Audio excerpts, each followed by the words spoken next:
I want to just sit back and reflect for a bit for my own sake, and for those of you who haven't heard me talk about it before, where the project really came from. And it was, on the one hand, a negative reaction to things that I saw going on in the realm of education, the treatment of education as content, the treatment of learners as mere consumers rather than as people who might have agency, as Jordan's putting it, have responsibility for their own learning, have their own desire to learn, that aren't just being sold something, which we're sold stuff all the time, whether we need it or not. But learning isn't something that we're sold whether we need it or not. It's something that we actually need.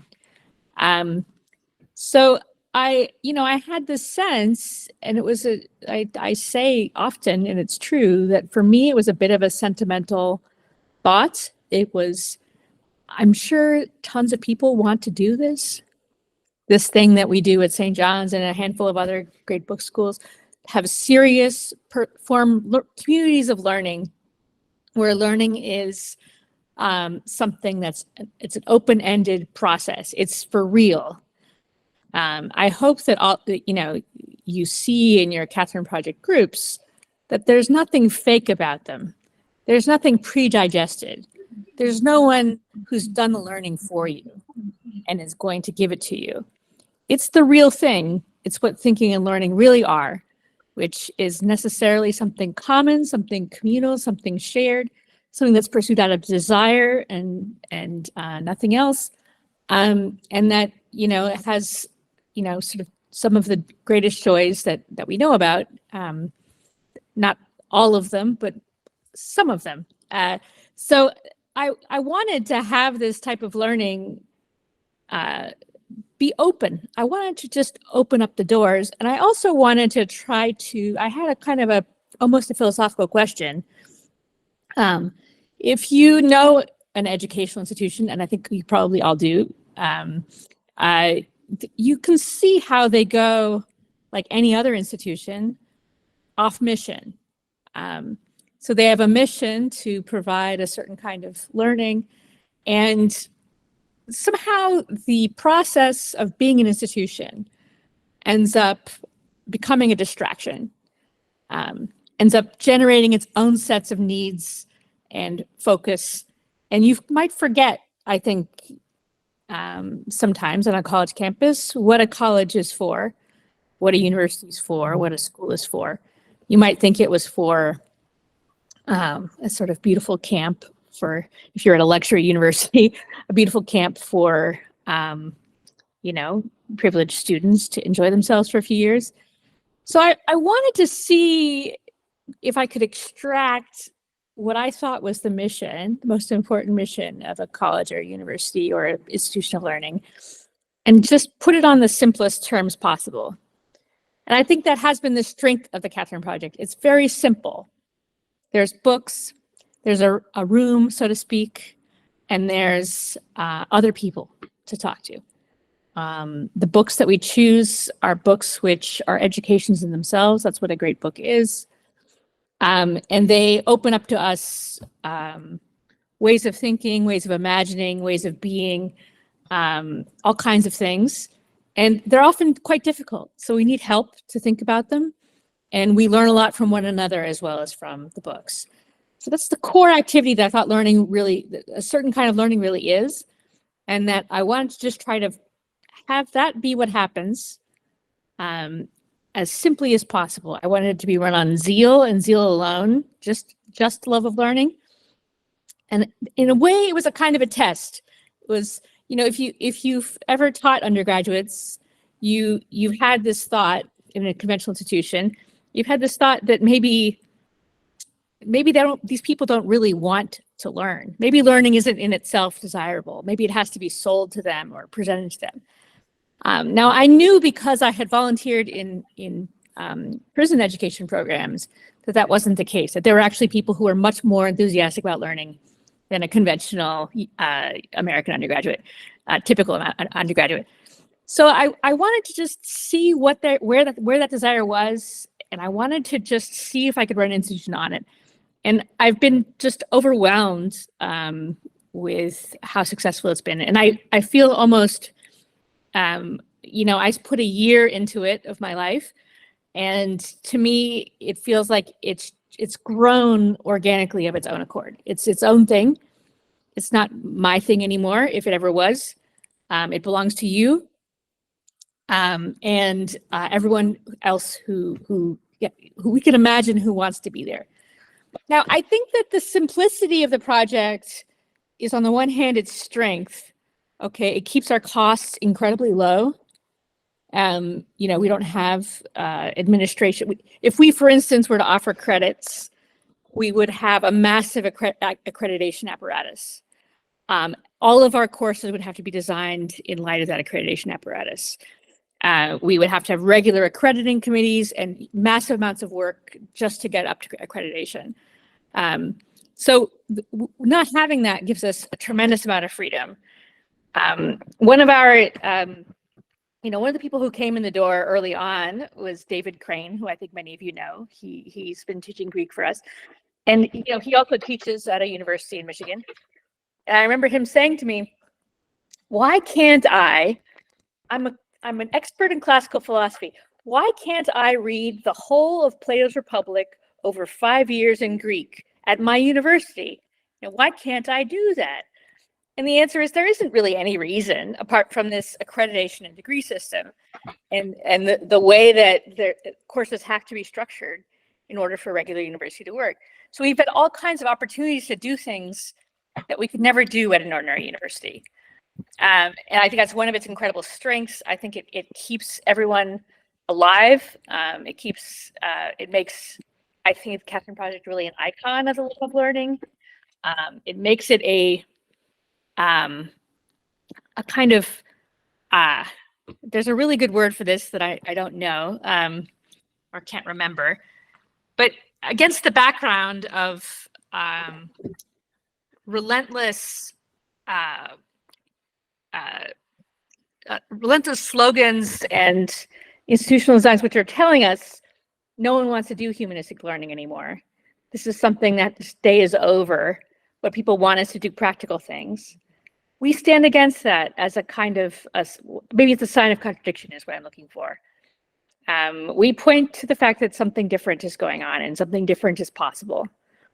And that's what I think the Catherine Project really means, that education doesn't have to be what it is in a conventional institution. There may be good things about those institutions, there may be bad things, but whatever it is, there's more than it can do.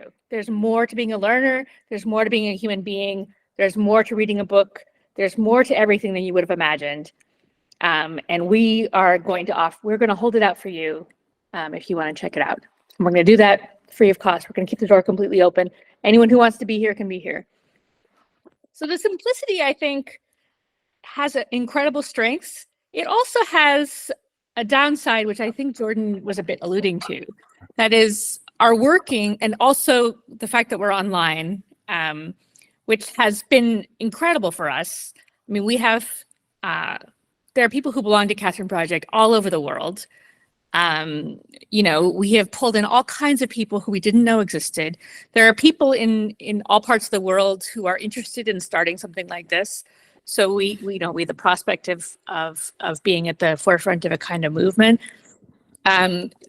So again, so the online thing is good, but now I'm getting to I've been saying all these wonderful things, and I want to get to the hard point, which is that you may say you belong to one group and there's 10 people in it. Now, it might look very simple, but those 10 people were selected. They were admitted into the program with their letter of application. They were put into this particular program, and there's 50 others which are ongoing at the same time. That's something that Neha Zaidka may be the only person who has fully taken in how many Catherine Project courses there are, because she's always taking them. She's taken more than anyone else. She's supposed to be up to 70, 75 now. So, but there's a lot that's going on. So there's the resources that it takes are small, but they're not negligible. And we need the support of every reader to keep the Catherine Project going as what it is, and most especially just to see it grow. Just, we've reached the people who were the low-hanging fruit. Zena's Twitter followers, okay, that's low-hanging fruit. A little further out, the friends of Zena's Twitter followers, people who happen to read the article in the Hedgehog Review. But we know that there are more people out there who would thrive in this kind of learning. And we know that we can do what we're doing here better. We can have more tutorials. We can organize our tutorials into a kind of course, not a accredited course system, but some kind of sequence so that people who are new can come in and feel like they've accomplished something. We can have in-person events. We started 2 years ago in Berkeley. We ran one in Oakland. We ran one in Baltimore. We have a tutorial in Boston. We've had groups in Bloomington. So that's definitely an area we've worked at. There are people who have reached out to us offering us spaces in which to host events. So there are so many directions we can move in, but we do need your support. We need, I think most people in this call I recognize truthfully. I think you're donors, and I'm incredibly grateful for what you've given us. But I think if you know readers or if you are a reader and you haven't yet donated, the Catherine Project is for you. And we run basically on donations and donations alone. We've gotten a few grants, wonderful grants that had no strings attached, but there's a limited number of grants out there with no strings attached. And many of the grants that we might look at are expecting us to do something different than what we're doing, or they compromise the simplicity, or they'll end up being more work to implement than it would be to so anyway, the point is, please consider whether, as the year draws to a close, what you might be able to donate. If you know someone who might be interested in donating, whether they're a reader or whether there's someone who believes in this kind of education, please reach out to them, because we do require money to survive. And for us, it's a show of confidence in what we've done, and an expression of hope for what we can do in the future. And we're so grateful for everything that you've done so far. And we're just asking for, just ask yourself whether you might be able to offer just a little bit more. And if you might be able to reach out to someone else who could help us. So anyway, those are my remarks. And it's one of the privileges of my life to have ever been a part of this project, as founder, as being a board member, as being an occasional participant in this and that. And I'm just thrilled to see you all here and to see Jordan, who's done this incredible work, and Ashley, who's been a volunteer for us for some time, coming on board full time. And I'm so excited about all that we can do. So thank you. Now I think we can open up the floor to any question or complaint or thought or idea, or this is the free for all from here on out. And you can address it to me or Jordan or both, or you can ask Ashley if you haven't met her yet. Yeah. Like I said at the beginning, I'm going to turn off the limitation on keeping everyone muted, but in order to avoid a horrible cacophony, or potential horrible cacophony, let's try to, most of us, keep ourselves muted until called upon to say what you want to say. And yeah, again, raise hand function, and if you can't figure out how to work that, then yeah, I'll open up the chat as well, and you can note your desire to speak there.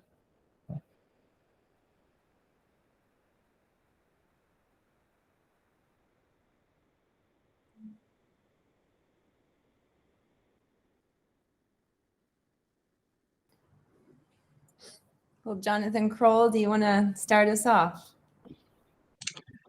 Hey, Ashley, would you like to introduce yourself to those who don't know you and maybe say what you think about the Catherine Project and moving forward? Of course, I would love to do that.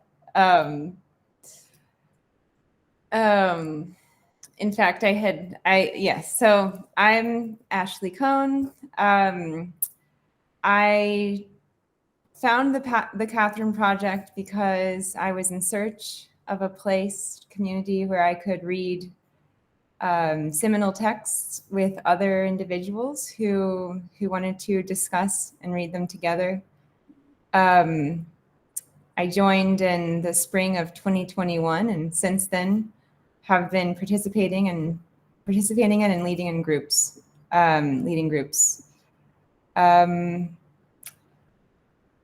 I think one of the things I've enjoyed, especially about the project, is the possibility of these kind of projects which are outside the bounds of a traditional educational institution. So I guess one of the highlights of my time at the project has been a year-long reading group on Plato's Republic, which then turned into a year-long reading group on the Nicomachean Ethics, and we're now in book 4 of the Nicomachean Ethics. These kind of long-term endeavors have been really special and unique to my experience here, and I know that we're not alone. There are a number of these kind of long-term endeavors that wouldn't be possible in a more ordinary educational institution. So I'm thrilled to be here. I'm very excited about the educational opportunities that the project offers. It's allowed me to continue my own education, and I'm honored to be working with Zena and Jordan to kind of grow and develop the project in the coming year. So I don't know. That's about me. Do you have any further questions, Jonathan, or anyone else?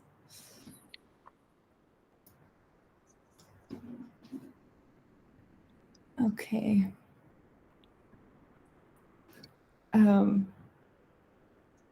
Well, how about Rachel next?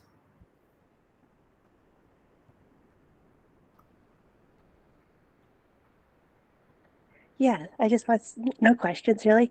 I just want to say thank you to you guys for being here. And I participated in a reading group last winter, and it was so much fun. I really enjoyed reading a book that I wouldn't have read on my own and discussing it. And so I'm really thankful for this project and for my friend who introduced me to you guys.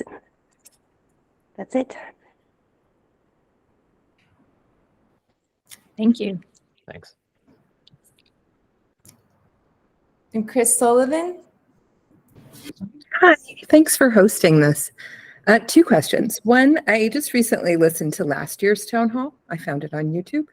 And Zena, last year you talked about $250 as being kind of the wish list threshold. And I'm wondering if that's the same now or if you have some other math going on. And then I have one other question.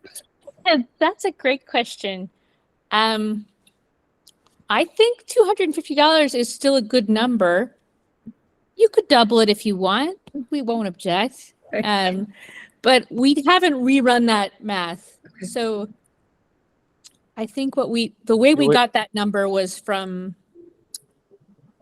taking our total number of readers and dividing it over our budget. So our budget has increased. It's now $180,000 a year. So now if we were to divide that over we have more readers than we used to have. So yeah. All right, we can have a nice chat thing. Okay. I think Ashley and I actually could speak a little bit on Thank you. this.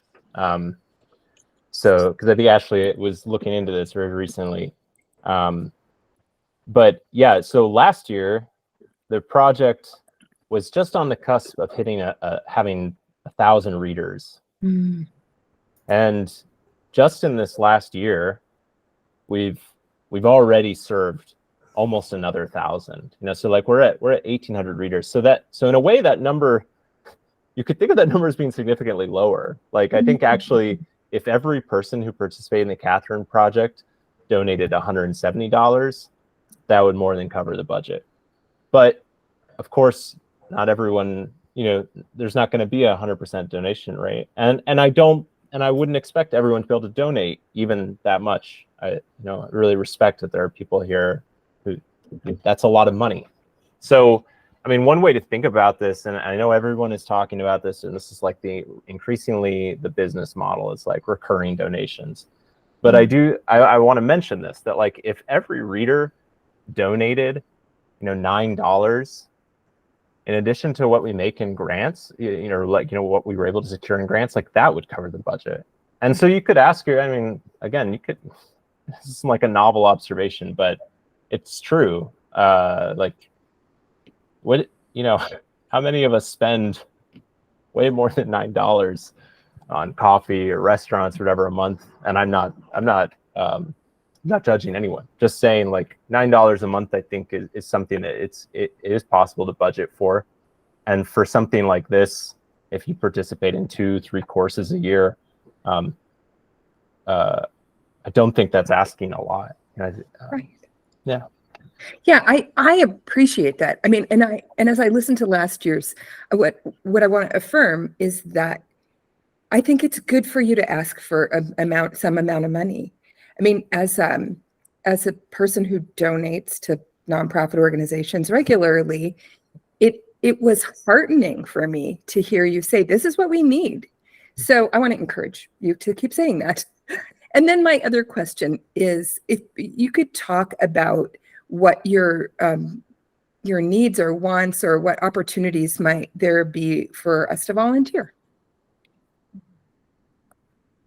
Yeah, there's, always, we have there. It's hard sometimes to talk about the most acute, I think, need that we have in terms of volunteers, which really is tutors. And I don't know, maybe Zena, if you want to address that, because I feel like it's something that's very close to your concerns, and it's a somewhat delicate thing. Right. So Jordan has done an amazing job we have had volunteers, for instance, who designed our website, volunteers designed our branding materials, volunteers do all of our tech support. We don't have an IT person. We have volunteers. Ashley began as a volunteer working on grant writing.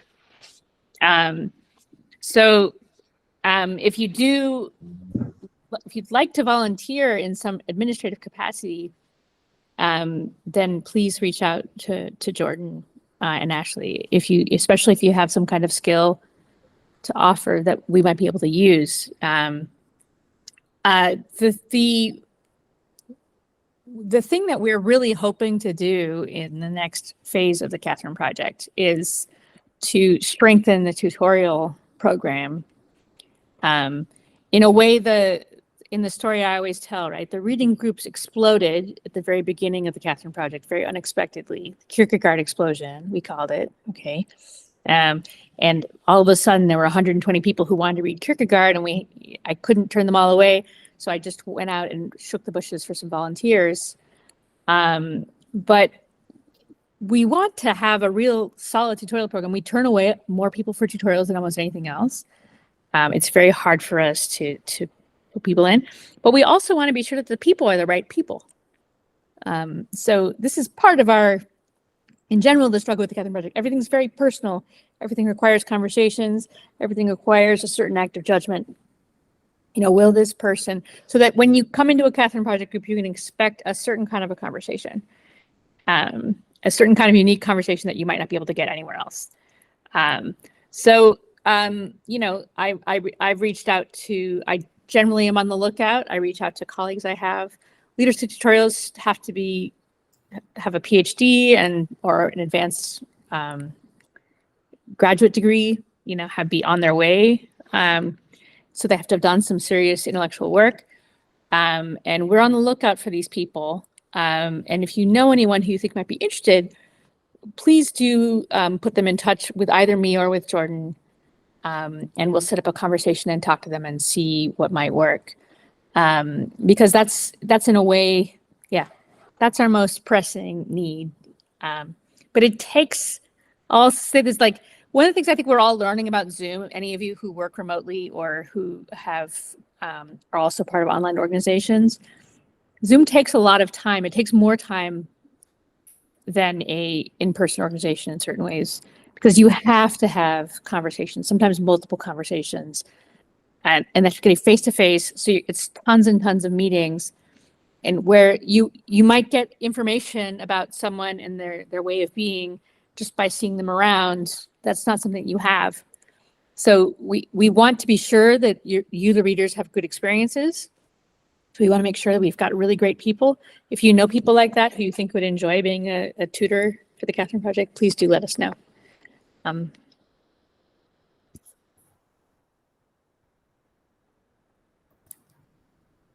Bill McCarthy. Oh, thank you. So I'm participating now in my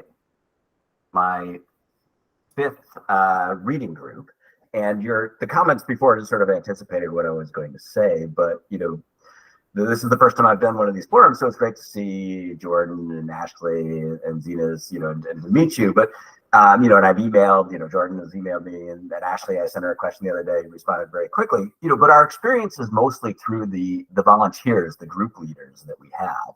And I just wanted to comment that, I don't know how you find everyone, but, my experience has all been excellent. They do a great job of preparing, of leading the discussion, of keeping things moving, which is not easy at all. So I'm curious just to how you find these people, how do you train them, because it's that's really how you're gonna get people coming back, because that's our experience of it. And I mean, this probably, I don't know if the one thing I was going to say, I assume that they're unpaid volunteers. Is there any plan to obviously it's fundraising, right? And I totally agree with the last, person. I work for a nonprofit. You got to be able to ask and say what you're raising money for. And, people are generally responsive when they understand where it's going. I mean, even like a tip jar or something might be something to consider. But I just I guess, not so much a question other than beyond like, how you've like managed to get such a great group and train them. But, just a shout out to the people that we interact with as participants who really make this a great experience. Well, William Roosh has suggested in the chat that the truth, which is we begin with gymnastics, poetry, and then 10 years of geometry, astronomy, dialectic. So they've got to be, they're very well, no, anyway, sorry. They're not, we have no official training. We began with people who had been trained in undergraduate Green Books programs, like St. John's, Dallas, Hillsdale, Thomas Aquinas, places which have this model of learning, which is learning through discussion of great books. Then over time, what we've done is, at the very beginning, Jordan and I would just have Zoom interviews with anyone who was interested. And it's actually quite difficult to tell what someone's going to be like just from talking to them. So we've asked people, we now always ask people to join a group before we bring them on board as a reading group, so that they get a sense of, that's the training, so to speak. They get the flavor of what we do, the character of it, the spirit of it, and then they can make their own judgment about how capable they are of it. So that's basically how we've done it. But I agree. I think it's amazing the people who have come in to join us, and I'm so happy to hear you say that. You can see the difference.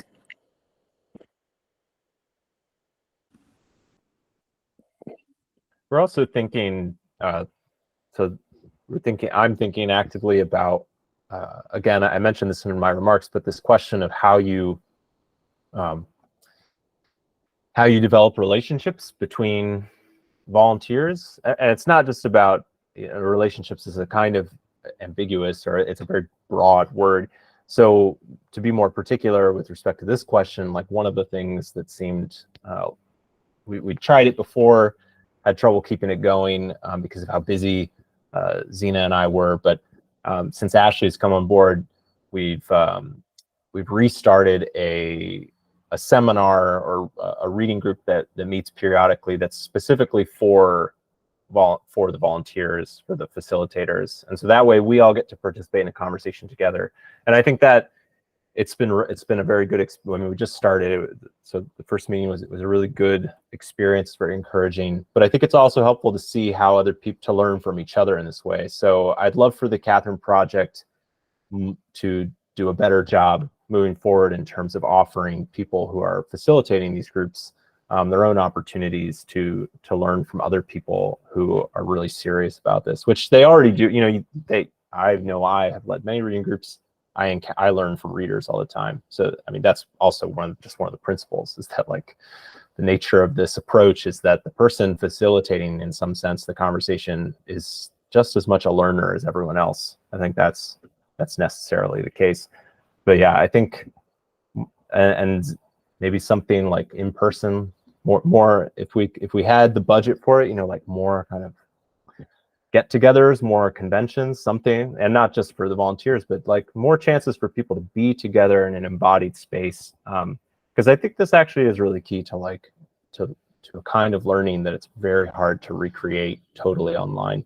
But I'm happy to talk more about all that later. I know I'm about to get into the weeds. Jeff, I see you have your hand up. But this is going to be so, can you hear me? This is going to be so selfish after all the wonderful things you've just had about implementation and stuff, that I just think there's an incredible hunger for classics right now all over the world, but any particular place, there's never enough people to do it. So like the future of, I know you do a lot of classic stuff, but if you did 10 times as much as you did, or 50 times as much, there's a market, because there's no other way we can get it, those of us who love it.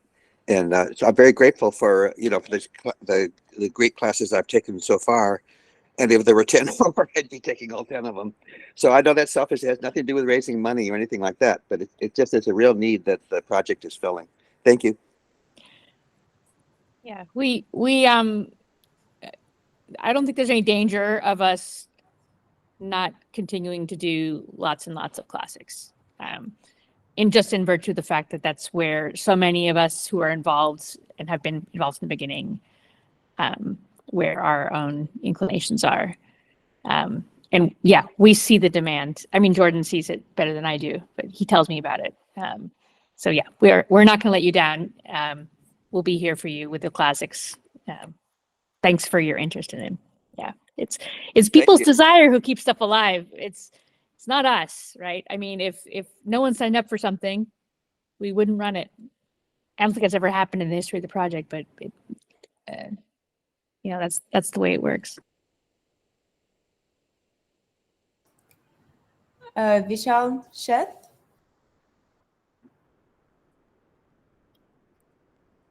Hey, everybody. First, I just want to say I love the Catherine Project so much. I think it's the best thing since hot showers. So thank you so much for what you've done to do it. So the other thing I wanted to bring up was I'm a new reading group leader, and I would love to have like resources about how to lead groups better, like maybe a conversation with other group leaders about how to do it well, how to select what you're reading, what you're going to read next time, and things like that. And also for participants, like what does it mean to read well? And then also for like group leaders, like what is a good opening question? Things like that. So I think it would be awesome to have meetings where people discuss that, and then maybe somebody could condense it into an article and post it on the website or comment place or something like that. That's what I'd like to see. Thank you.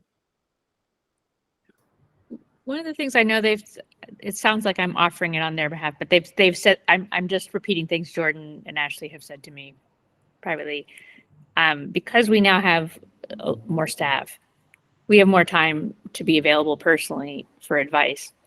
So if you want to schedule a conversation with one of them and ask questions, if something specific happens and you want to know whether you want some feedback as to how you handled it or how you could have handled it, I think I'm okay in offering that you can reach out to them and just ask them that question.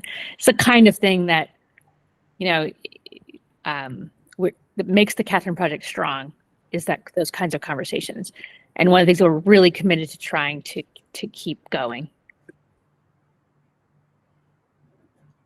Yeah, and I think this is very helpful, even just to hear you say this, Vishal, because one of the things that I'm always trying to gauge is what kinds of programming, for lack of a better general term, is helpful for volunteers versus being burdensome.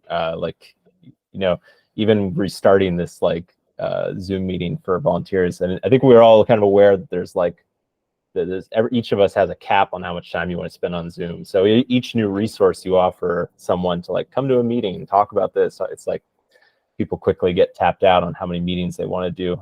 But now that we have another person, there certainly is more space for us to offer those things. So it's good to hear that there's desire.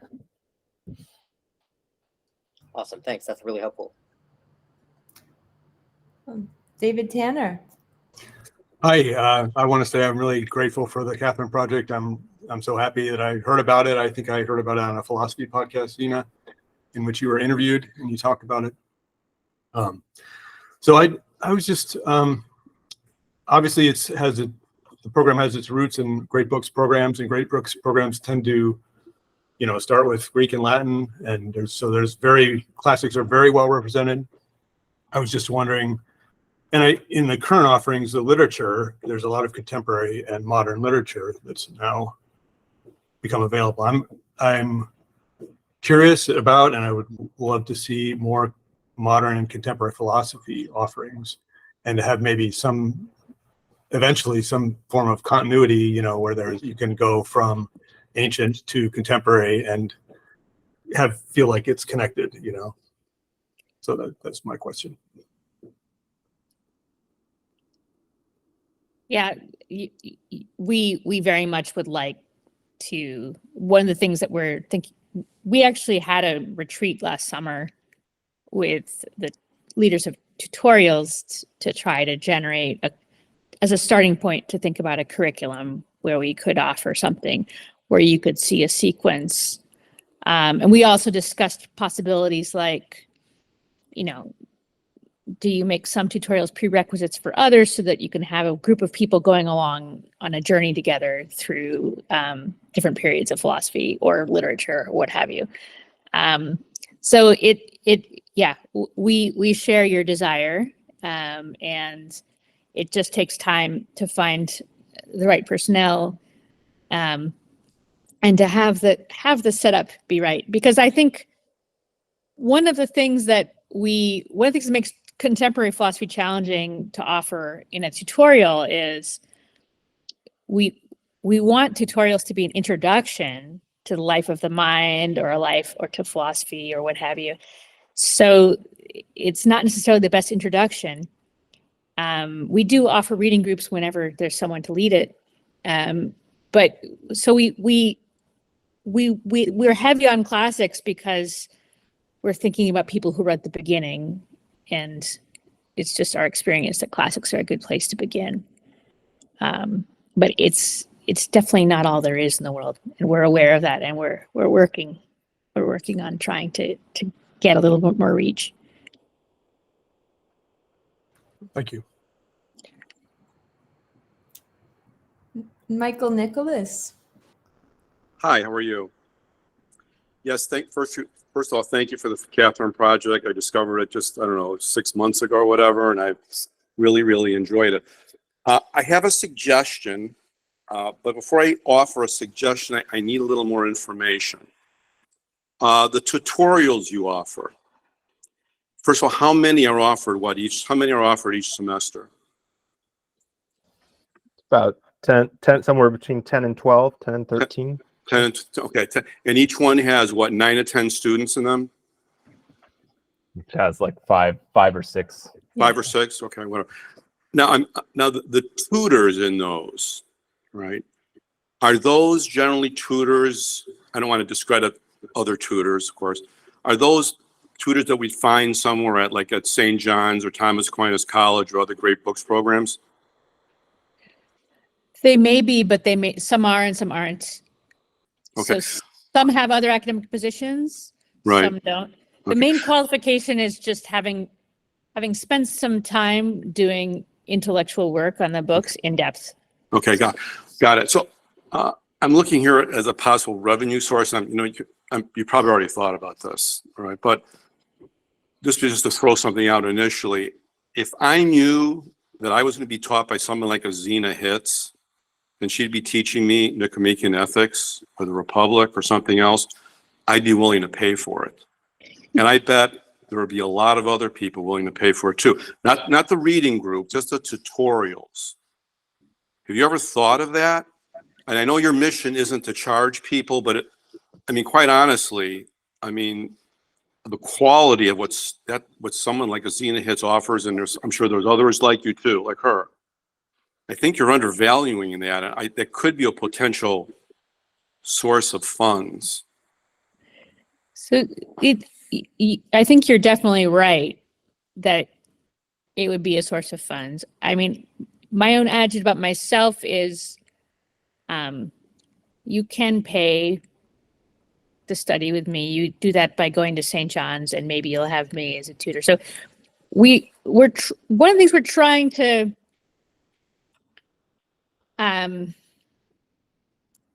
in a way, okay, I'm trying to figure out how to put this right. One of the things that we was a principle from the beginning was not to advertise the leaders of tutorials and groups.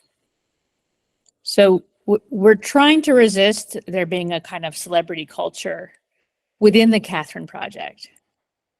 So, and that's in part because it means that there's one person in the room who has a higher status than anyone else. And so you don't have this collaborative effect. And one of the other reasons why that really matters is, Jordan and I were talking, I don't remember when, maybe it was a board meeting or maybe it was last town hall, that we were noticing on the Discord that there were people who were like, oh, let's read this together. So they started to form their own groups independently of us. And that in a way is what success for the Catherine Project is. And if you feel like you depend on an expert or an academic celebrity or a particularly charismatic person or a particularly learned person, you don't get that kind of effect where, oh no, I can get together with my neighbor and read T.S. Eliot and I'll learn a lot. Even if my neighbor's not a distinguished Twitter celebrity intellectual or whatever. So that's why we don't do that. It's not just that we don't want to charge, it's also that we want to have readers recognize their own power to educate themselves with others. And even in tutorials where there's a bit more of what you might call expertise or leadership in the room, they're still learning along with the readers. And that's part of that pedagogy that we offer. So anyway, thank you for the compliment. But that is how we choose to do things. If that makes sense. It makes sense. I'm just offering a suggestion. No. Thank you for the suggestion.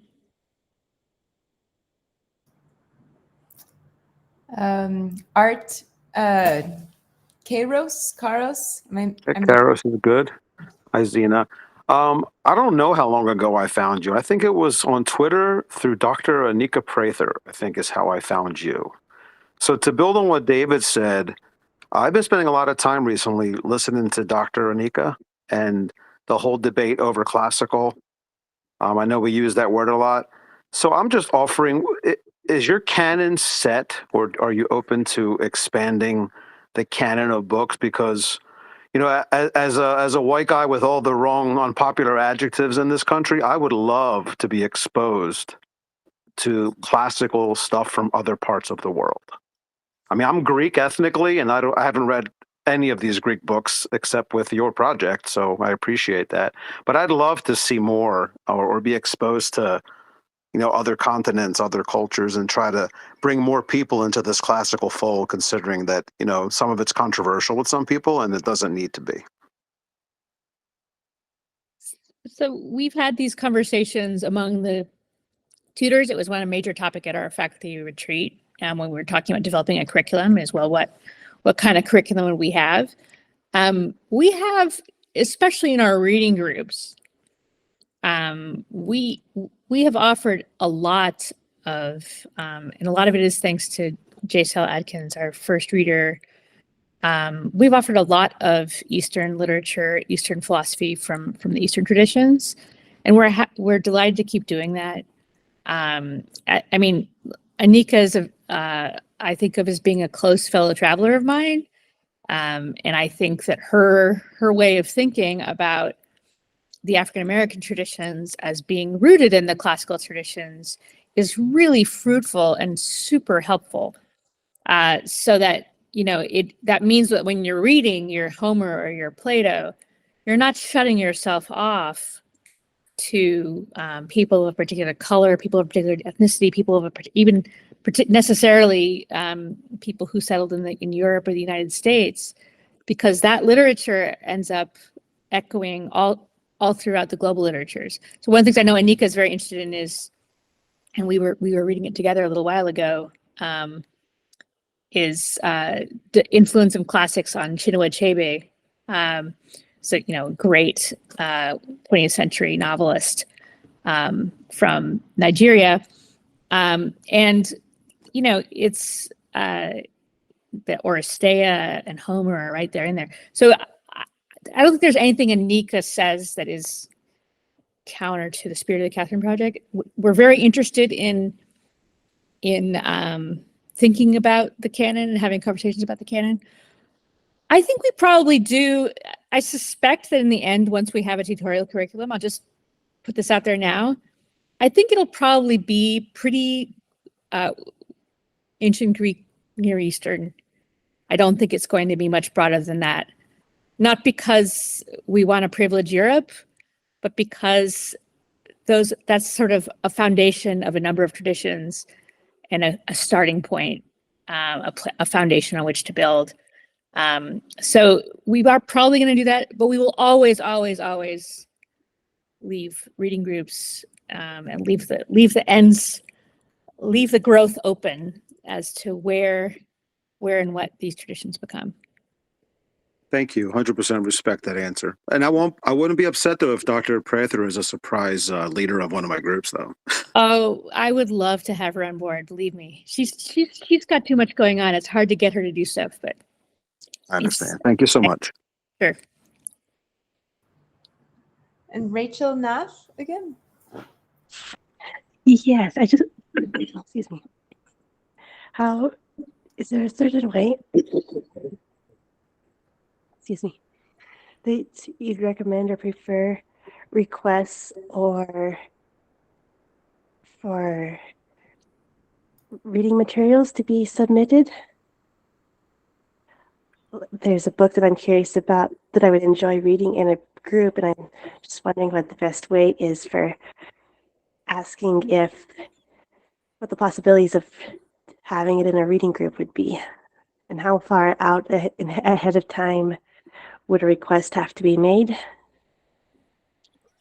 Yeah, so I can answer this one. The way that we've handled that thus far is there's this. It's not a secret document. I've shared it with the mailing list before. I don't think it's currently linked on the website, which should probably change, but I think I've shared it even on Twitter. So there's this document that is a more or less complete record of every subject or text or author that has been requested of us. And it's a fascinating document, even just like sociologically or historically. But I share this document before I solicit or before the deadline to submit course proposals for a term. I share this document, reshare it with all of the volunteers.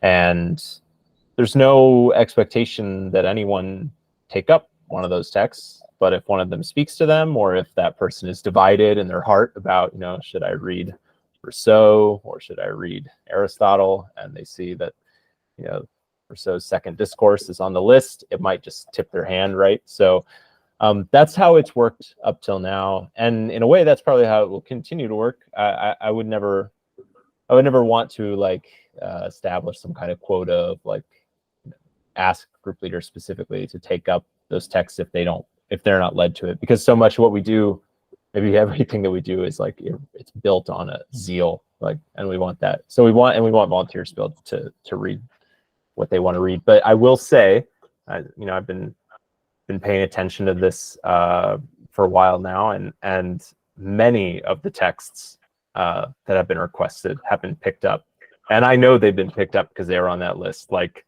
I don't think anyone would have read this obscure Hindu text. Maybe Jay Sell would have done it on his own, but I'm pretty sure it got picked up by one of the volunteers because they saw it on that list and they were also curious about the text, and so it persuaded them, that it was there. So That's awesome.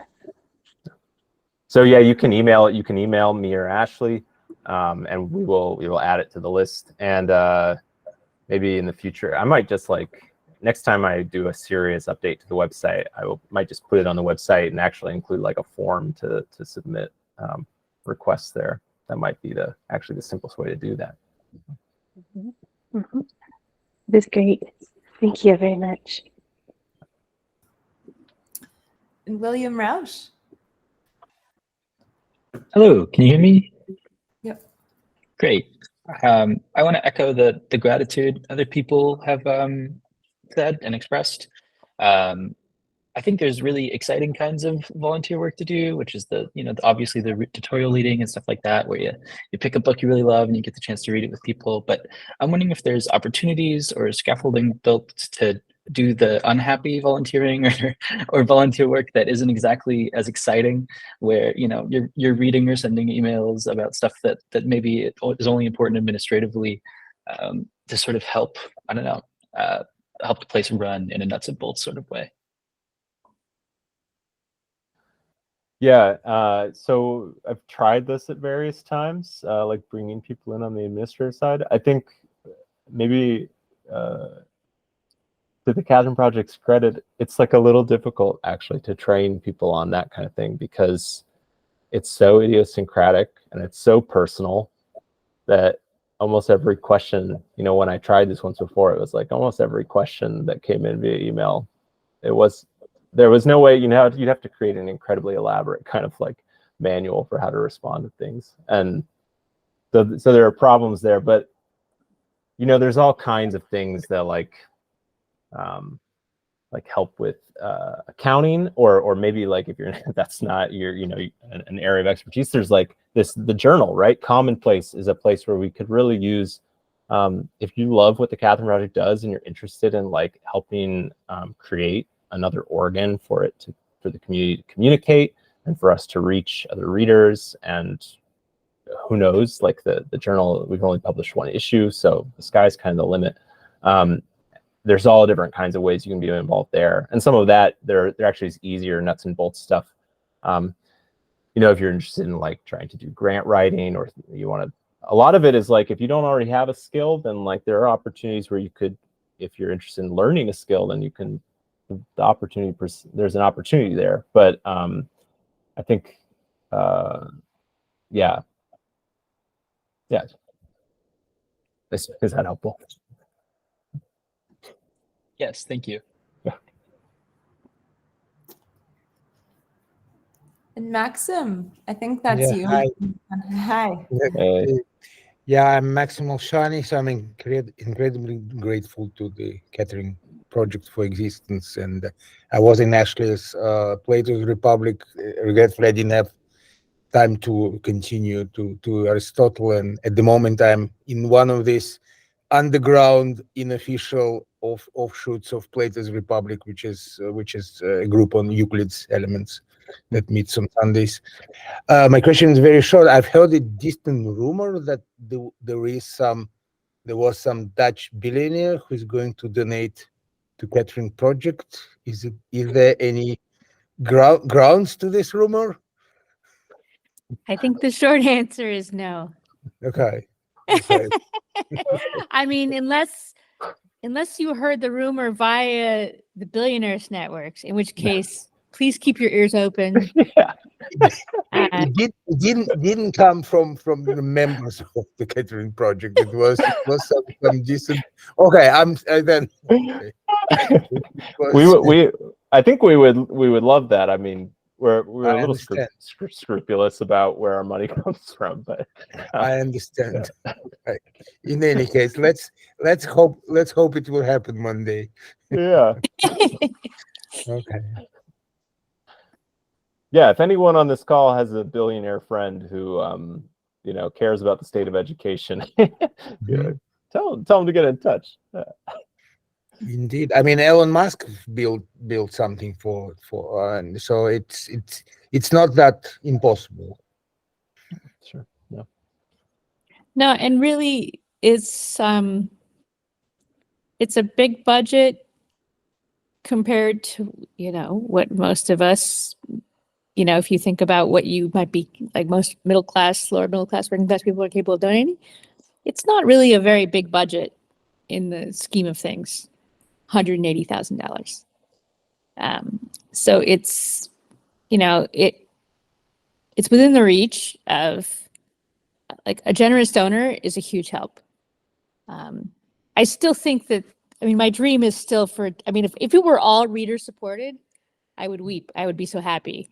But it's also true that, until that utopian day when every reader donates, and maybe even then, it's if you know people who are interested in donating to good causes, then put them in touch with us. I'm happy to have a conversation, meet with them in person. Anything that they'd like to know about us. You said it's $180,000 annually. Is it Annually. expenditures per year? So That's that's right. what it is. Okay. That's right.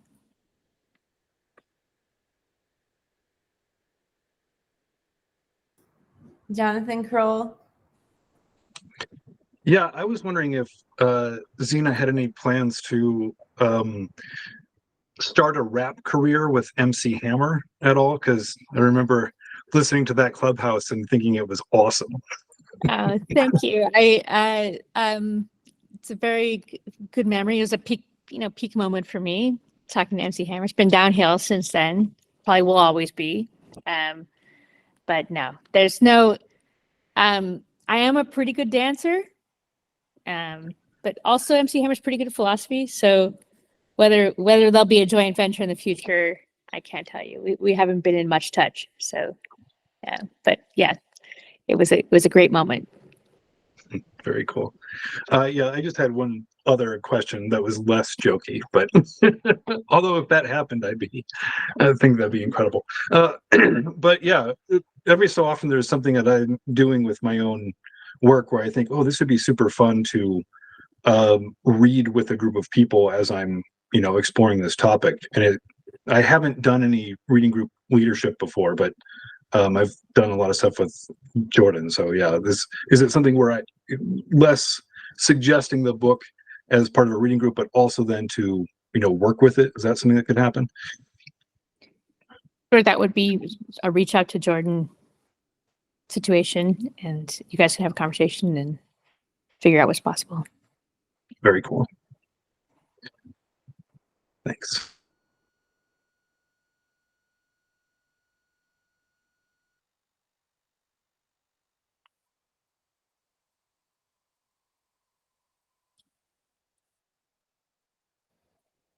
I mean, Jonathan Kroll has inaugurated the jokey question period of the the floor is open. So like the bar now is like, Yeah, you can ask, exactly.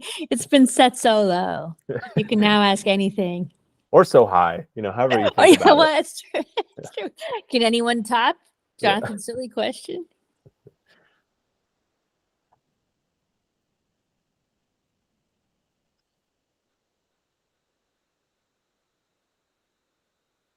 I take the silence to be a personal victory. As you should. Are you gonna really? You're gonna let him win, you guys, all of you? Well, can we reverse the roles and ask Yeah. the constituents questions? Yeah.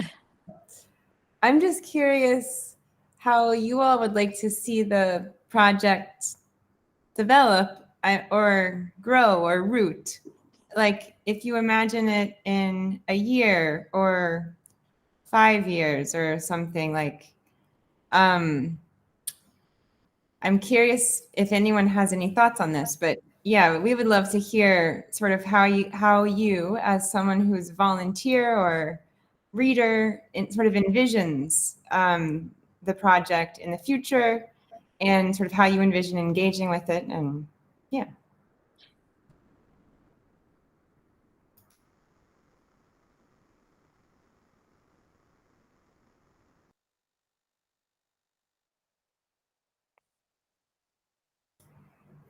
Marcos. Yeah, I think, I mean, the Catherine Project is awesome. I've done a handful of reading groups in the last few years, but I think there's definitely still a language barrier that, you know, limits access to folks who speak English or who are, you know, willing to struggle through it. It'd be cool to see that limitation lifted and to see a more global movement. That's one development that I would welcome in the coming years. Also, to, you know, suggestions that I've heard tonight. Like one of the reasons that I'm drawn to the great books is that it's challenging material. It's really remote, right? So it doesn't have a whole lot of immediate applicability.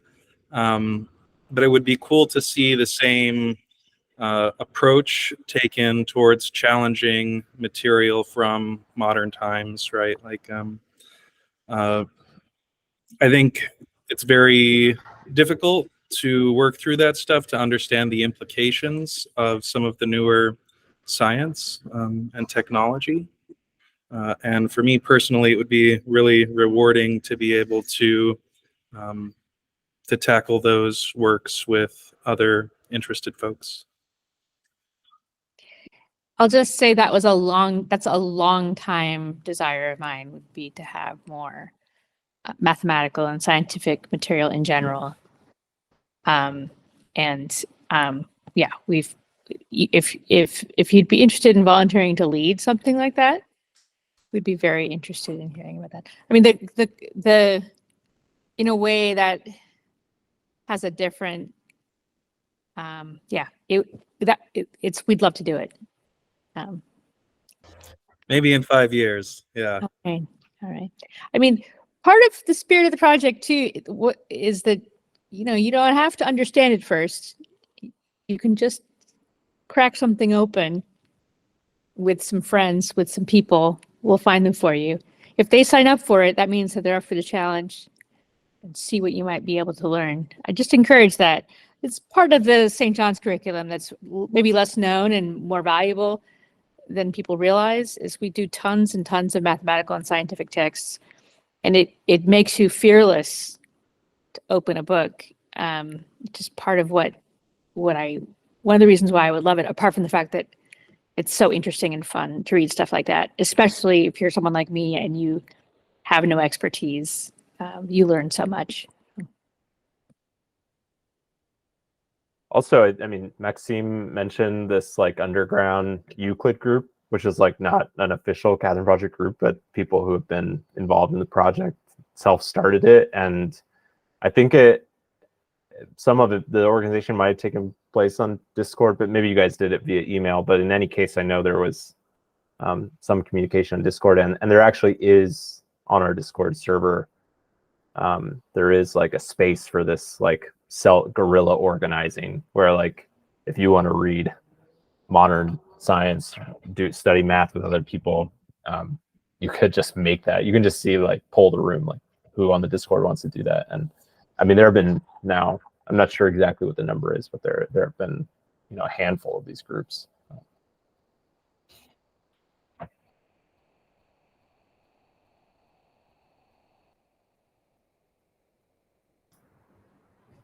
Maxim. One thing is, but it could be very idiosyncratic. It could be very it could be very me. Some of the, especially longer classes, I mean, you may think about making them slightly less intense. Either in the number of pages to be read, or maybe meeting every other week. So working full time and following it really some at times it is really difficult, but it depends. Or you should make a survey and ask other participants if there is a demand for that. Yeah. But, the funny thing is that, so we do survey, we ask for feedback at the end of each term, and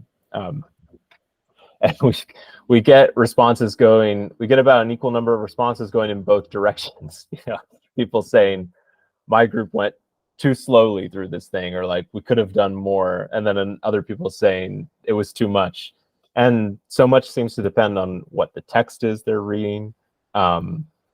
Some groups meet for 2 hours, some groups meet for 90 minutes, some groups, are reading at a really accelerated pace. So the thing is, there's just such diversity in the like particulars of each course. I think one thing we've considered before and we've never implemented, maybe it's time, I could be persuaded, like we've thought about like identifying the number of pages per week that a group, like pages in English translation of reading each week, each group will require. So that will help you, I guess, discern, but again, it's like 30 pages of a novel might be very different than, that is going to be very different probably than 30 pages of really complicated analytic philosophy or something. Not that novels aren't complicated.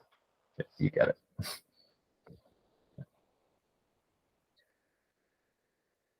And one more thing I wanted to say. Oh, sorry. Can I just say, I'd also encourage one of the capacities that a group has in the Catherine Project is to modify course midstream. So now the group leader has authority. So if they don't want to do it, they don't have to. But you should feel free to say, I feel like this reading is I feel like there's too much reading. Can we go more slowly? And just see what happens. So I that's the kind of thing I would want and expect to happen in any Catherine Project group, is that people can just say, you know what, like in the same way that they often are like, let's read this next, but also just say things like that, like, can we go more slowly? Can we go more quickly? Whatever is on their minds, I think just feel free to voice that to your group leader and see if they're receptive. Yeah. And one more thing I wanted to say is that if mathematics ever happens, we would need some prerequisite system. It needs to be very sequential. So starting from geometry, algebra, then analysis, then probably some quantum mechanics. But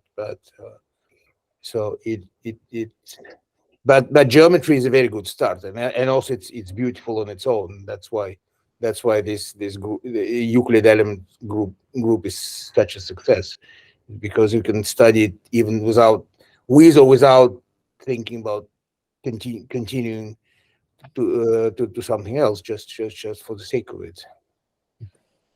Yeah, I think this would have to be worked out with whoever was willing to lead the group. I'd be willing to experiment. We have, how many people on our mailing list? 3,600 people. You don't know who's out there who might have maybe not a strict prerequisite, but then of course they're never going to be exactly the same across different institutions anyway. But people who have enough of a background in one thing or another that they're willing to take and able to take it on, or you figure it out as you go. And you might have people who sign up who realize that they can't follow the technical details. So it might be a little messy, but I don't think that should deter people from trying it out. That's my own opinion.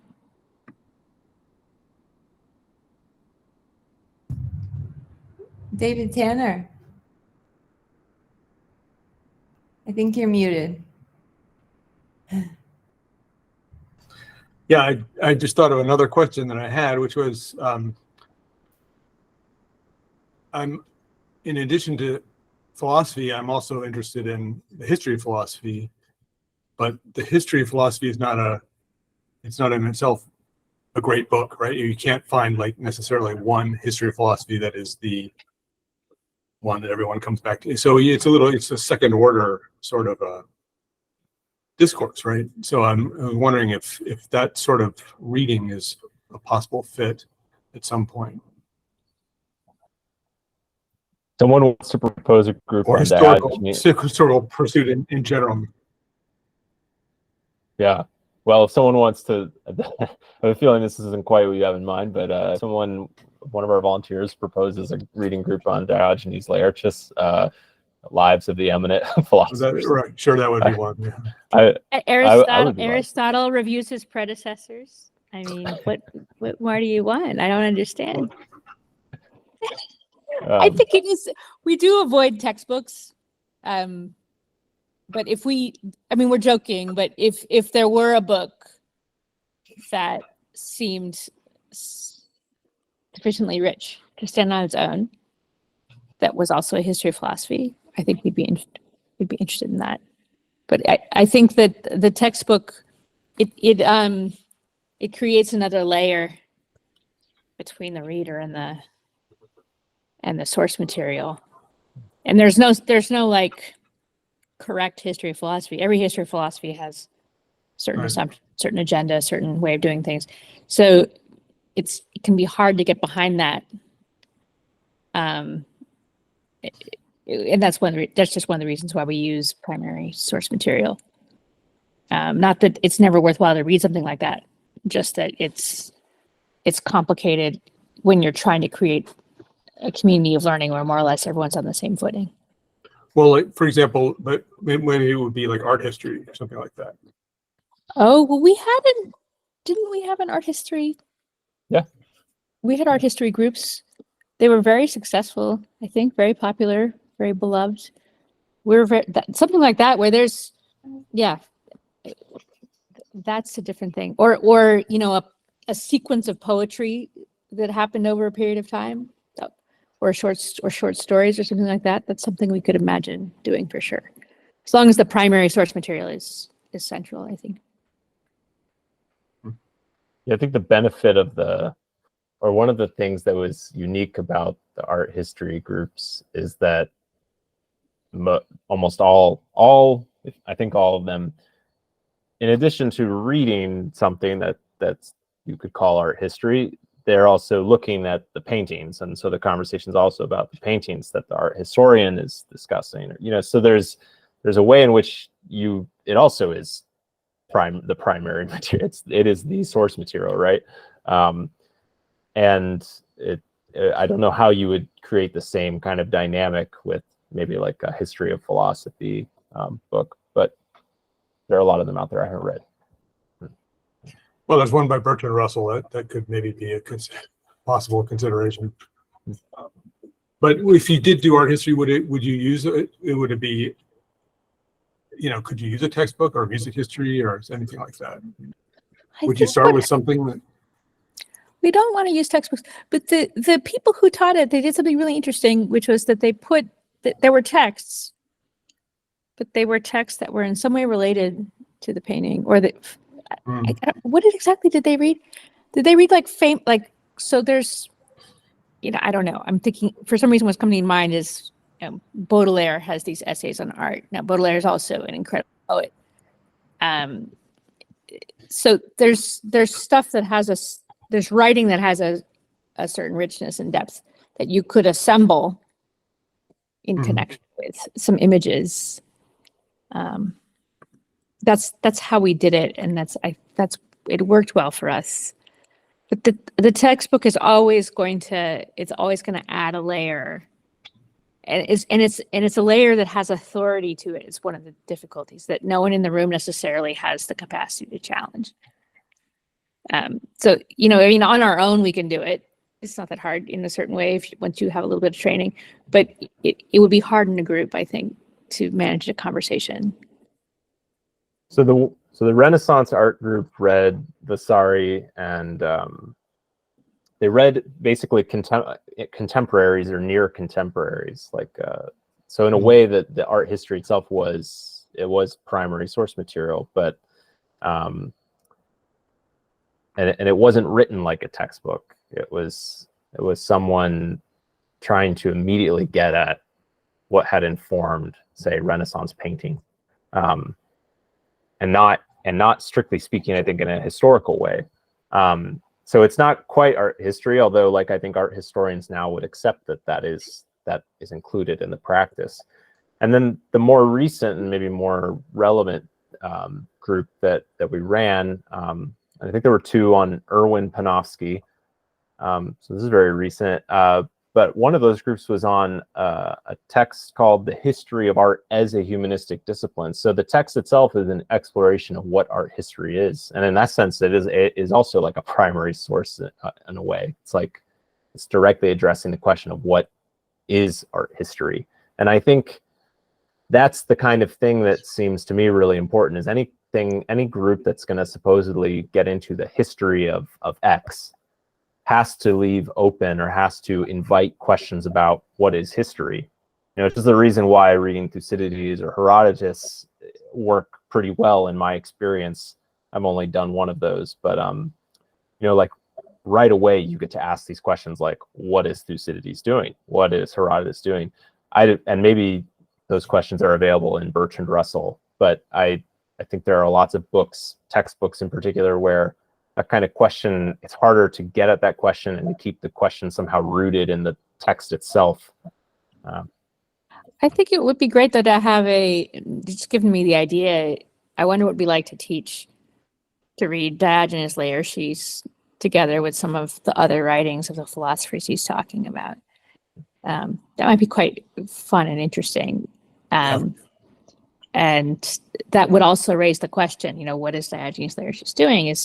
What's its relationship to the practice of philosophy? Is it making people philosophize, or is it hero worship of philosophers, or is it something different?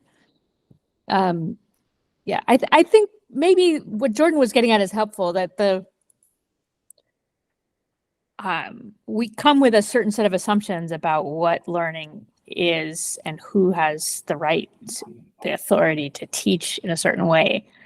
And a textbook it leaves those things in place without giving us the advantage that you would have in a lecture class, namely someone who has expertise either at the level of the textbook author or greater, who says, you know what, the textbook author is doing this, but that's not right.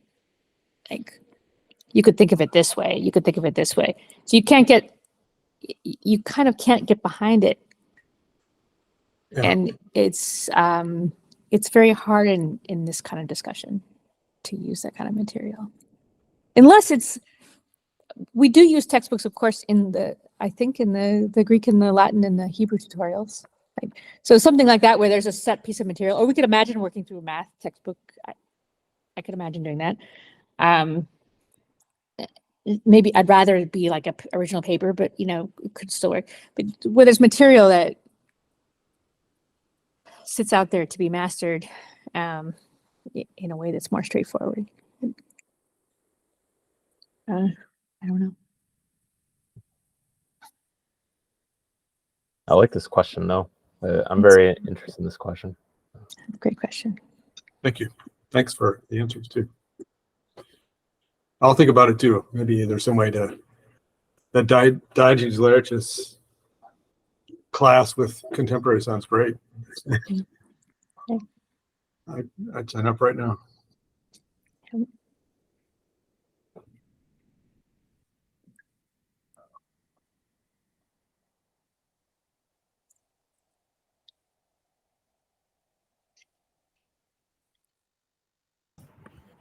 William Roush. I have a suggestion that maybe can't even really be a suggestion or is so far off that it makes no sense to talk about yet. But I want to ask it anyway. I think one of the things I would like to see is a curriculum, I guess, first, sort of what you were already sort of discussing. In particular, a curriculum that's transparent about its ends or goals or reasons for offering it that can only be evaluated once it's been completed. But once it's been completed, it can be sort of democratized. And so the students are put in a position not just to evaluate how the individual parts of the curriculum fit into the goal of the curriculum, but can also reflect on whether or not the goal of the curriculum is the right one to be pursuing or not. And so I think I would just love to see this sort of, I don't know, I've been through a great books program where and you're sort of just handed down this thing, which is sort of, I don't know, inherently aristocratic, right? Because they've read all these books and you haven't, and all this sort of thing.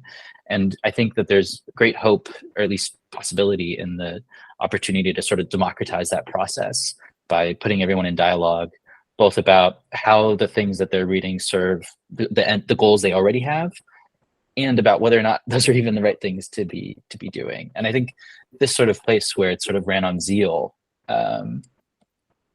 seems like a good community to maybe make that conversation possible. Yeah, it's that's such an interesting suggestion. So one question I would have for you would be just what kind of goal would be appropriate for a curriculum? So I think when I think about these things in a way that might be conflict avoidance or something like that, I think something like choose the most general, the goal is to really spend some time on some fundamental works organized in a tradition so that you can see how a great author responds to another great author, how the great books read one another, and use them as a guide. So something like that, it'd be pretty badly done if it was a failure.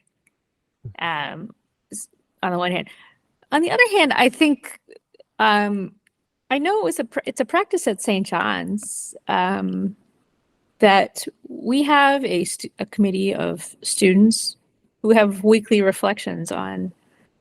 They meet every week on some topic connected to what they're doing. And it's the same principle that you're talking about. Now, they don't necessarily have decision-making power, but they're part of the conversation, which is also, of course, ongoing at any great books program, right? The curriculum is a finite, imperfect entity, and it always has to be revised in light of something, because there's never enough time to do all the books that are worth reading. So there's always got to be some reason and then you have to get in these conversations, and then the conversations always get to, well, what's the principle by which we would, choose this over that? And it's very interesting, and I think it does open up the nature of a curriculum in a way that is appropriately democratic. That is, people do make decisions about what should make up a given curriculum, and those decisions can be talked about and opened up for conversation. And I think in a way that's very healthy. I've been working in the great books my whole life, and one of the things that always annoys me is the sense that somehow there's this totally fixed, immovable list that stands out there in outer space telling us that we have to read all of them. That's just not how it works.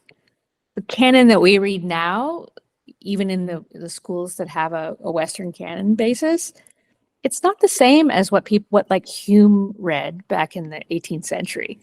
It's not the same as what Descartes read. It's certainly not the same as what Augustine read.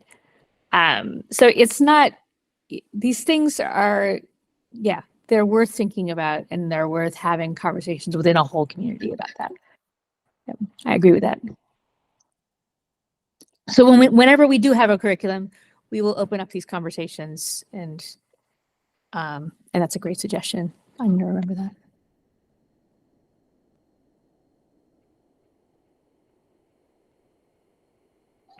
You had a question for me at the beginning of that, but it sounded like one I couldn't I both can't remember. Oh, the it, question was couldn't. what kind of thing do you think would be the goal for a curriculum? Can you help us out Oh, as we try to work out what we're doing?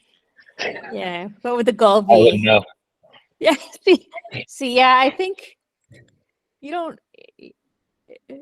Yeah, learning outcomes.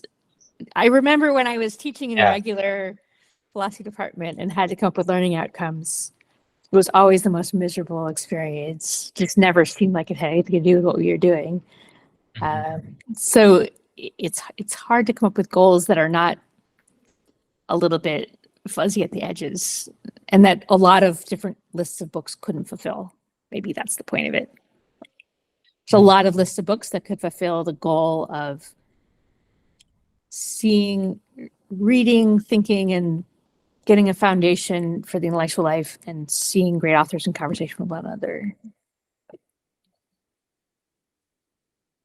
Well, I have like a perhaps completely unsatisfying response to this question, and Zena and Ashley have had to listen to me muddle through this before, but I do think if we wanted to be somewhat concrete, and this is like a little sleight of hand because what I'm about to say is not very concrete, but I think anyone who comes, my experience in the Catherine Project is that the moments where a conversation suddenly seems to really cohere and become like electric, like there's just this moment, always turns on this recognition that the text itself has challenged, is posing a real challenge to some assumption or presumption that many people in the group have been living with. And there's this recognition of that, right? That like,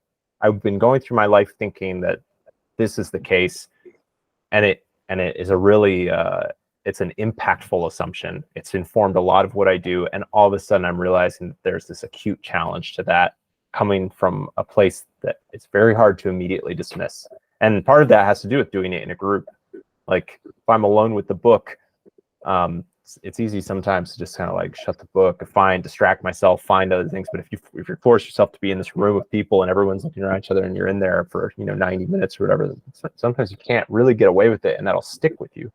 So my idea, I guess, if I had to put my cards on the table, my idea for like what the end of any meaningful curriculum would be, well, not any, but at least in the realm of what we're doing here. So maybe not necessarily in like mathematics, but in a kind of humanistic learning, the realm of philosophy and literature, is that it's getting people to take seriously this question. This is where, again, it's not concrete, it's a little ambiguous, but it's taking seriously this question: how should a person be?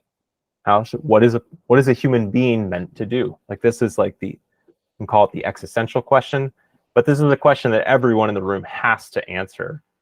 And most of us, I think the thing that is so fascinating about human beings is that you answer this question with your life. Like, you will spend your life, whether you actually like consciously consider it or not, you will spend your life answering that question.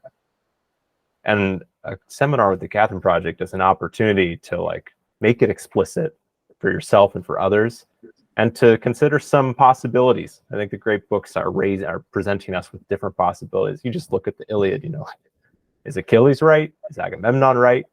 Is there some other way that like is being, that isn't being made explicit, but it's there behind them? So Can I respond to that just quickly, Jordan? I loved that, and I totally agree with that. I've had that experience of the electric moment, and we're wondering about how this will figure into our lives going forward. And there are some texts that stick out in my mind as having that effect on me.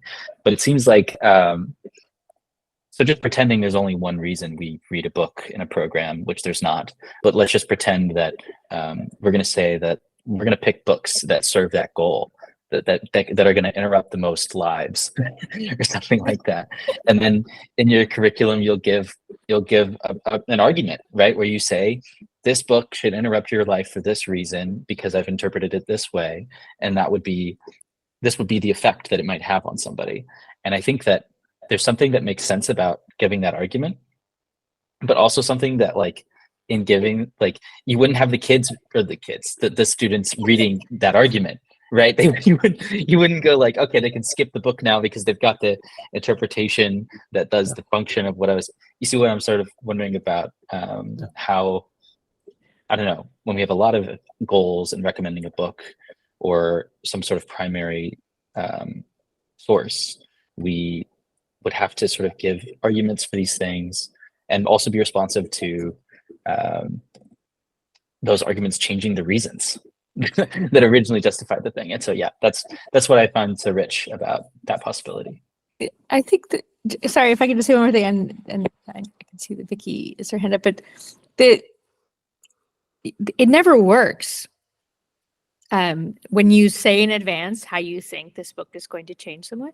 So, I mean, I've been part of conversations where it was this Nietzsche essay, the Use of History for Life, I had a colleague say, oh no, it's really important to be on the curriculum because they can see through Nietzsche's notion of critical history, what a movement like Black Lives Matter is doing, and why it's important. Blah blah blah. That's never how anyone takes it.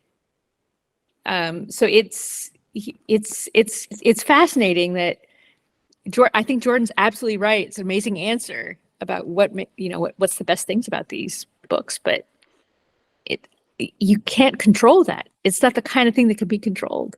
Apart from the selection of books, you keep the books of a certain quality that can do that.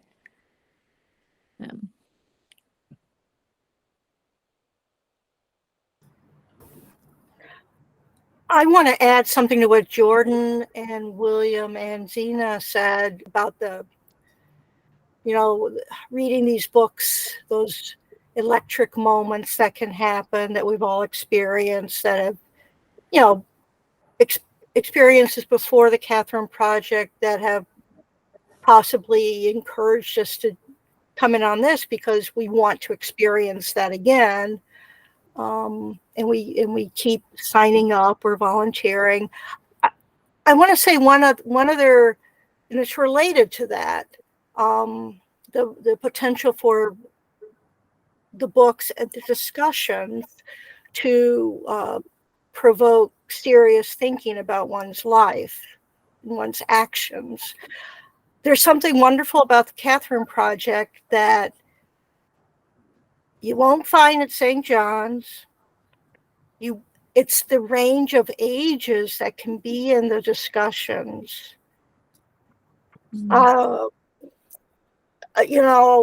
People who are older than I am and students who are in college. I think there's a high school student in one of my reading groups. I think that's wonderful because, and that certainly is going to suggest that those electric moments can hit people at different stages of their life in different ways. And I think that there's the potential, doesn't always happen necessarily, but there's the potential for the discussions to be that much richer because of the uniqueness of the life experience that can be brought in. I did the 4-year Graham School basic program at the University of Chicago. Great books, really great program. Most people were my age, and that's great, but I think that's another excellent characteristic of the Catherine Project in terms of the potential that can suggest for more electric moments.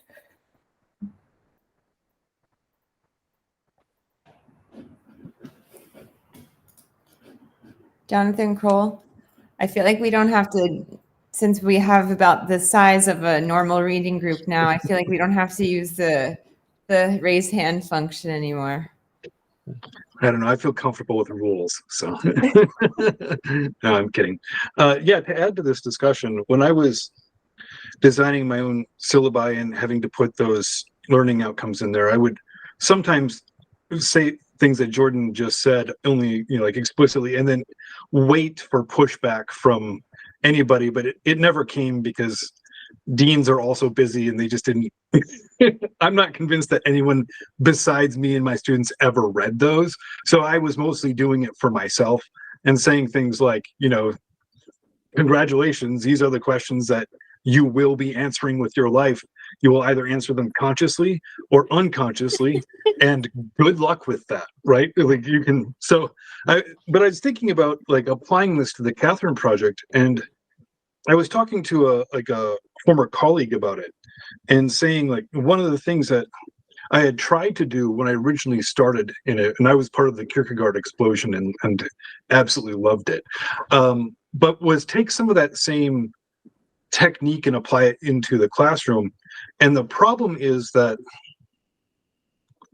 when you have a lot of people who are there for a grade, it's a qualitatively different feel.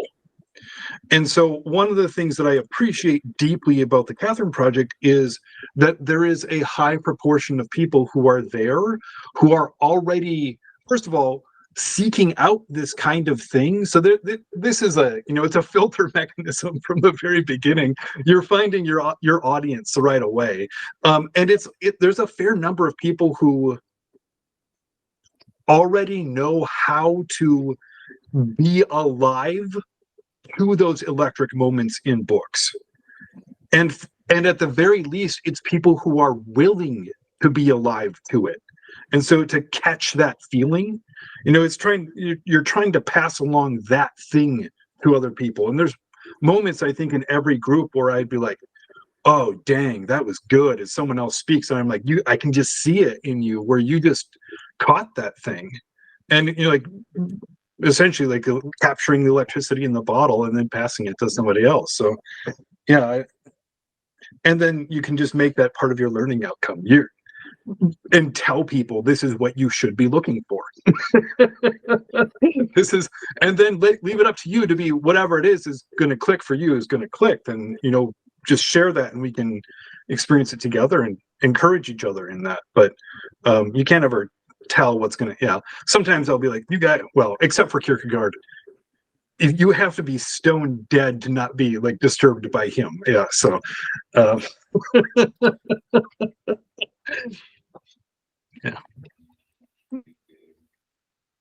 Maybe that's why Kierkegaard is the patron saint of the Catherine Project, because that existential oomph that he has.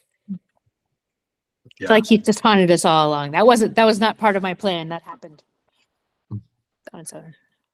Catherine and the Catherine Project is Catherine of Siena, right? Is that correct? There are 3 Catherines, and we take all 3. So Catherine of Alexandria is the patron of philosophers. Catherine of Siena, who received both literacy and metaphysics mystically without training. And Catherine Doherty, who's a 20th century figure, spiritual writer, activist, who started the first national lending library in Canada. So people would donate books, and then they'd write to her to ask for books, and she'd mail them out. They'd mail them back. That kind of simplicity was one of the things that inspired me when I was starting the project. Just, there's a need out there. Learning, providing spaces for learning is like feeding the hungry. Doesn't have to be more complicated than that.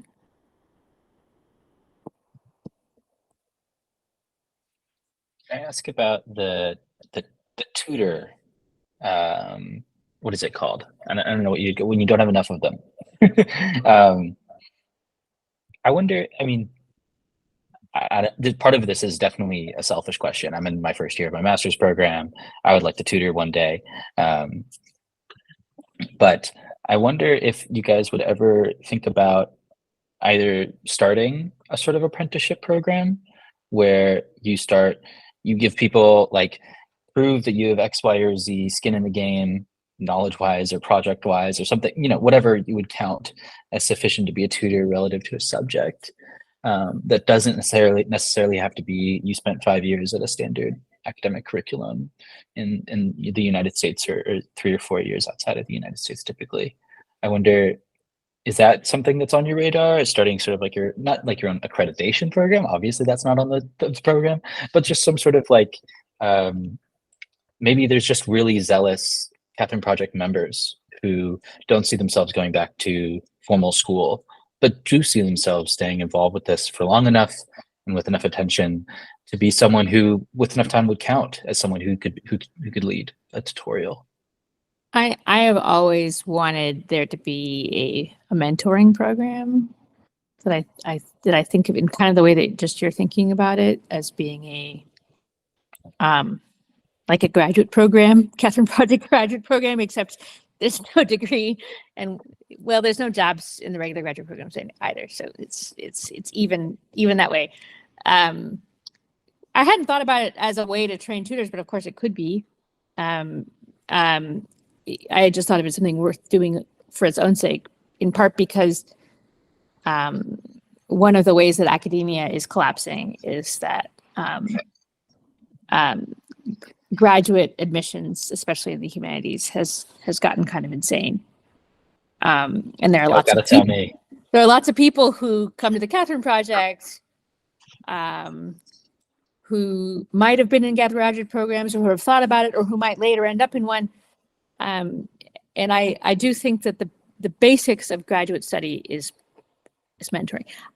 My own instinct is that would have to be an in-person program. I don't know. It's not impossible to do it online. I could imagine it happening. That is, you could match someone with a mentor, and then they could have assignments and do some writing and talk to the person on Zoom regularly. I could imagine that. For some reason, I've always envisioned it in person, and it might be because it would be more demanding for the mentor than a regular tutorial. And we have trouble getting regular academics even to do tutorials. So I think it would be time consuming in a way that somehow in person it wouldn't be. I have to think that through, whether I'm making any sense in that thinking. But I this has always been part of my dream, is to have, come in through a reading group or tutorial, have materials to keep studying, and then, work on some writing. It's something we talked about at the retreat also, working on pieces of writing, major pieces of writing with mentors through the Catherine Project. We'd love to be able to do something like that. We're working on it. Yeah, I think that it seemed like from the beginning, if you whatever time frame you use, whether it's 5 years out, 10 years out, 20 years out, the idea has been that at some point there would be, if the Catherine Project exists long enough, there would be some kind of in-person space, at least one. Like there would have a library, it would have people there who could do stuff like this, or it would be near them. I don't think that's changed for anyone in the leadership. Yeah.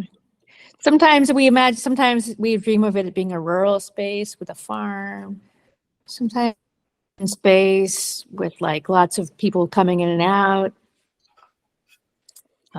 But either way, yeah. And once something like that's in place, then something like mentoring it can be quite flexible. You could adapt it to someone's life.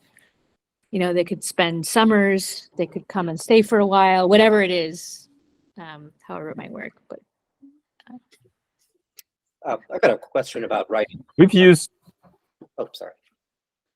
Oh, I just want to say one more thing. Sorry, that's more like immediate, and so might be of more help on this question, which is that we've often used co-leading. Groups can be co-led, and I don't know if anyone here has ever experienced that, but we've used co-leading as a way to do to leave open the possibility or make possible really something like this. And I think actually there's more work that we could do and get started on immediately in terms of discerning like the interest for a more kind of mentoring relationship between co-leaders. Who amongst our volunteers might want to do that, might want to take someone on, who wants to volunteer for us might take advantage of that. So I think there are more immediate ways that we can respond to this question. Sorry, Vishal. No problem. Yeah, actually, that's what happened with me. Melissa Ray, I co-led with her, and she taught me an incredible amount just by being in the same group, and then just kind of gave me a lot of advice about leading a group, and I found it invaluable. But I wanted to ask if you guys have thought about having like a subject tutorial on writing, on like nonfiction or fiction writing. I'd love to. Yeah, the right volunteer. In fact, I'm really glad you said that because there are people who I could ask, not so much with nonfiction, but with fiction or poetry. People who I have not actually reached out to ask about that. So thanks for asking. Yeah, we'd love to do that. So probably most everybody already knows this, but right now with the reading groups, not the tutorials, I understand the tutorials are a little more stringent in their requirements for a leader, but is it the case now that if you are interested in something and you've been doing Catherine Project reading groups as a reader for a while, that you can just volunteer to lead one, a new one? Is that the case? We do want you to go through, so you can through Discord do it informally. If you want to lead one for us, then you need to talk to Jordan, or Jordan and Ashley might get involved in this too. But we need to have, yeah. I am not putting myself forward. I'm just wondering, like, are there people that do? I mean, Vishal, it seems like. Oh, yes. Yeah. Oh, yes. That's the normal way that it starts, right? You simply are interested and you want to take on a certain text and you propose it, and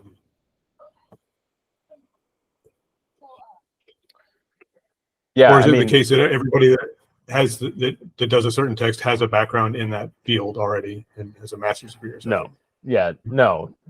For the reading groups, I mean, so, you know, what we've always said quite publicly, like it's on the website, it's in all our materials, is that we say the reading groups are peer-led, but that doesn't mean, so what that does mean is that you don't necessarily, that the person leading the group might be in a very similar position, if not the same position as the others in the group with respect to their prior history with a text, you know, like, or the subject that they're inquiring about.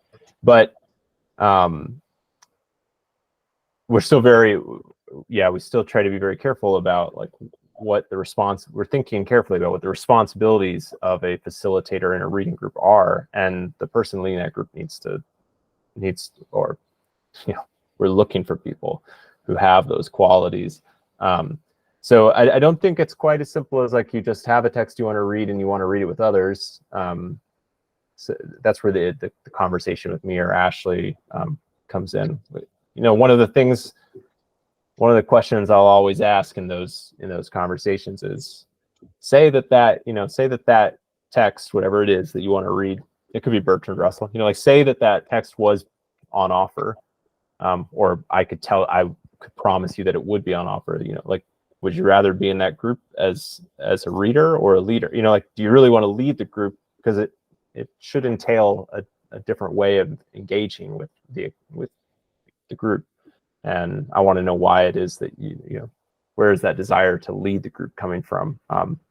If you have the option just to like read the text that you want to read with a bunch of other people.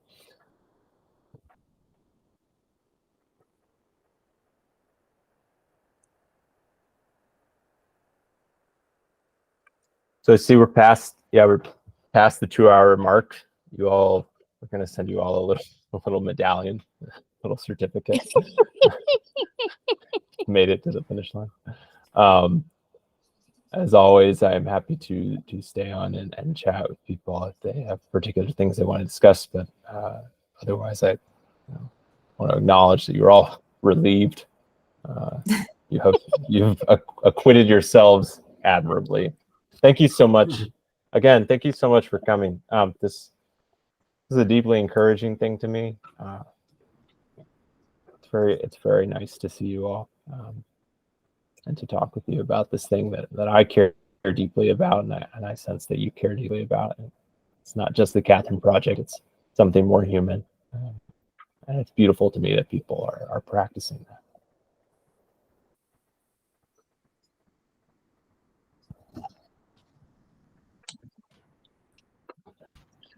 Thank you guys for the amount of effort and time you pour into it.